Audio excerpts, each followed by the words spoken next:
Hello and welcome to Blade Learner. I am Sudhanshu and स्वागत है आप सभी का इंडियन इकोनॉमिक डेवलपमेंट की सीरीज में। चैप्टर 2 पे थे हम लोग। इंडियन इकोनॉमी 1950 टू 1990, इस 40 सालों में जितने भी डेवलपमेंट्स हुए उनको देख रहे थे। प्लानिंग हमने देखा, why there was a need of economic planning, उसको भी देखा कि क्या ज़रूरत थी आखिर प्लानिंग की। देन हमने देखा कि किस तरीके से लैंड रिफॉर्म्स लाए जाते हैं, उसमें से 3 मीजर्स को हमने पढ़ भी लिया था।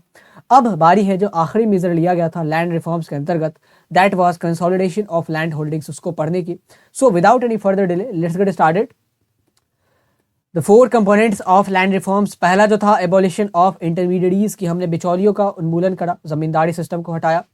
टेनेंसी रिफॉर्म्स, हमने रेंट रेगुलेशन में रिफॉर्म लाया। देन हमने टेन्योर को फिक्स करा था जो टेनेंट्स होते थे एंड स्पेशली जो टेनेंट्स एट विल होते थे उनके लिए।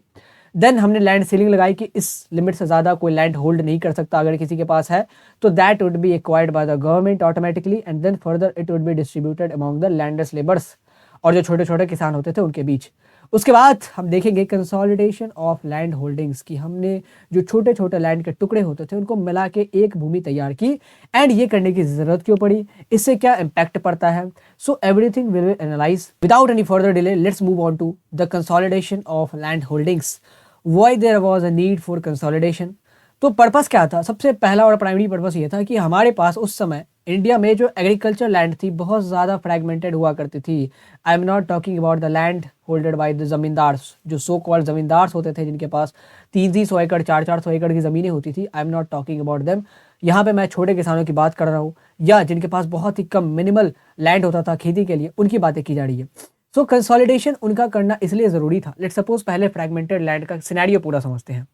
लेट्स सपोज कि ये किसान है एंड हमारी इंडियन सोसाइटी में क्या होता था, ये जो ज़मीन है वो जनरेशन टू जनरेशन डिवाइड होती जाती थी। इसका मतलब क्या हुआ, जैसे इस किसान की कोई लैंड रही होगी, लेट्स सपोज ये 50 एकड़ की लैंड है एंड इसके बाद फर्दर इसके 2 लड़के हुए, तो ये लैंड डिवाइड हुआ 2 पार्ट्स में, 25-25। देन फर्दर उन दोनों के 2 लड़के हैं तो 4 पार्ट्स में डिवाइड हुआ होगा, 12.5 ऐसे करके 4 12.5 के प्लॉट्स बनेंगे। देन फर्दर डिवाइड होगा 6.25 एकड़ ऑफ लैंड में, देन फर्दर डिवाइड होगा। इससे क्या होता था, होते होते होते होते ये जो टुकड़ा होता था बहुत छोटा हो जाता था एंड इतने छोटे टुकड़े पे खेती करना वॉज नॉट फीजिएबल। आप इनपुट लगाएंगे लेकिन आउटपुट तो उस लेवल का आएगा ही नहीं। तो इसीलिए ये ज़रूरी था कि जो छोटे छोटे टुकड़े थे उनको एक साथ समेटना था। प्रॉब्लम यहाँ पे ये थी कि जो किसान होते थे उनकी ज़मीनें कलेक्टिव नहीं थी। दैट मीन्स कि जैसा मान लेते एक किसान ये है, इसकी ज़मीन मान लेते यहाँ पे एक है, जैसे मान लेते इसके पास टोटल कुल मिला के 6 एकड़ की ज़मीन है, ठीक है। तो 6 एकड़ की जो ज़मीन होती थी वो एक साथ कलेक्टिव नहीं थी कि 6 एकड़ की पूरी ज़मीन, ये जो पूरा प्लॉट है वो इसी का है, ये पूरा 6 एकड़ का प्लॉट है। तो एक कलेक्टिव साइज की ज़मीन नहीं होती थी। होता क्या था, लेट सपोज कि यहाँ पे इसके पास 2 एकड़ की ज़मीन है, फिर कुछ दूर जाके लेट सपोज यहाँ पे इसके पास 2 एकड़ की ज़मीन है, फिर कुछ दूर जाके लेट सपोज यहाँ पे 2 एकड़ की ज़मीन है। तो इसके पास कहने को तो 6 एकड़ की ज़मीन है ऑन द पेपर, बट लेकिन काम तो 6 एकड़ के अनुरूप नहीं हो सकता ना, क्योंकि इसको काम करना पड़ेगा हर एक लैंड पे पर्टिकुलरली जाके। इंडिविजुअली वो हर एक लैंड पे at a point of time मौजूद नहीं हो सकता कि यहाँ हमारे पास कहने को तो 6 एकड़ की ज़मीन है, इस इंडिविजुअल के पास 6 एकड़ की ज़मीन तो है, बट इसका प्रॉपर यूटिलाइजेशन नहीं हो पा रहा क्योंकि ये टुकड़ों में बटी हुई है। अब एक टाइम पे यहाँ भी खेती नहीं हो सकती, यहाँ भी नहीं हो सकती, यहाँ भी नहीं हो सकती। तीनों पे एक साथ खेती तभी की जा सकती थी जब इन तीनों को मर्ज कर दिया जाता। मर्ज कैसे करते, बीच में तो औरों की भी ज़मीन आती है। इसका एक सोल्यूशन निकाला सरकार ने क्या बोला कि हमारे यहाँ ज़मीनें छोटे छोटे टुकड़ों में बटी हुई है, इसका एक सोल्यूशन निकालते हैं।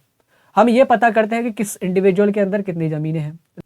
लाइक सपोज कि इस किसान के पास 6 एकड़ की ज़मीन थी, तो सरकार ने क्या कहा कि देखो इसके पास जो 6 एकड़ की ज़मीन है ये तो टुकड़ों में बटी हुई है, कहीं पे 2 एकड़ है, कहीं पे 2 एकड़, कहीं पे 2 एकड़ है। इसको हम लोग क्या करते हैं, किसान को बोलते हैं कि देखो तुम्हारे पास जो टुकड़ों में ज़मीन है वो हमें दे दो, इन एक्सचेंज हम तुमको क्या देंगे, हम तुमको एक साइज़ का प्लॉट देंगे 6 एकड़ का, जो तुम्हारा हम ज़मीन एक्वायर कर रहे हैं 2 एकड़ के टुकड़ों में, तो हम तुम्हें 6 एकड़ का कलेक्टिव एक प्लॉट देंगे, तुम उस पर खेती करना। इससे क्या होगा कि तुम्हारा जो ट्रैवल कॉस्ट है वो बचेगा, देन तुम्हारा अपॉर्चुनिटी कॉस्ट बचेगा। Opportunity cost was a big deal कि उससे क्या होता था कि आपकी प्रोडक्टिविटी कम हो जाती थी।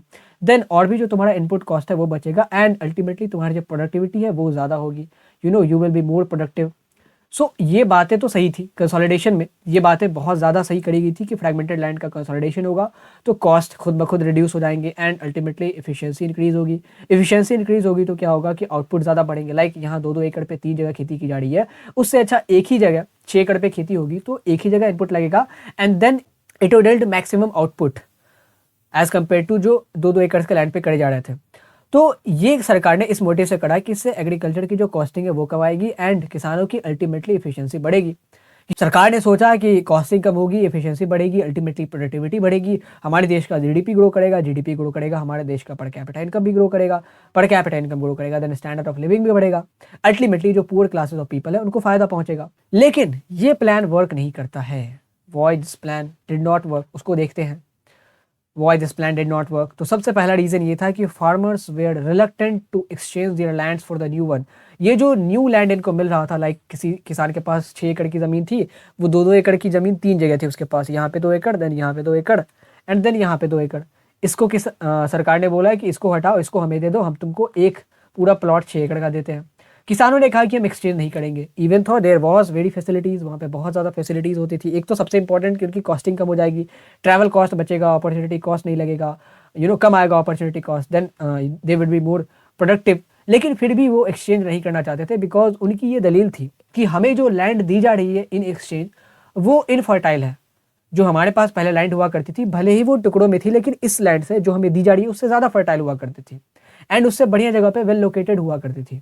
ये दलील किसानों ने दी, तो किसान एक्सचेंज करने को तैयार नहीं थे। इसके पीछे भी रीज़न था। इसके पीछे क्या रीज़न था कि जो अब ये जो कंसोलिडेशन होगा वो तो हर एक क्लासेस का होगा, ज़रूरी नहीं कि छोटे किसानों का ही होगा, बड़े किसानों का भी होगा। तो लेट सपोज कि कोई किसान है और ज़मींदार है जिसके अंदर 100 एकड़ की ज़मीन है। लेट सपोज इस 100 एकड़ की ज़मीन में लेट सपोज कि इसके पास 4 जगह ज़मीन है, एक 40 एकड़ की ज़मीन है एक जगह, देन एक जगह 20 एकड़ की ज़मीन है, देन एक जगह आप देखेंगे तो 15 एकड़ की ज़मीन है एंड देन एक जगह आप देखें तो 25 एकड़ की ज़मीन है। दैट वाज द सिनेरियो, ठीक है। ये कलेक्टिवली मिलकर बनाते हैं आपको 100 एकड़। तो ये जो किसान था जिसके पास ज़्यादा ज़मीन है, कलेक्टिवली इसके पास 100 एकड़ की ज़मीन है, ऑब्वियसली ये बहुत ज़्यादा इन्फ्लुएंशियल होगा as compare to the peasant हुआ है 6 एकड़ ऑफ लैंड।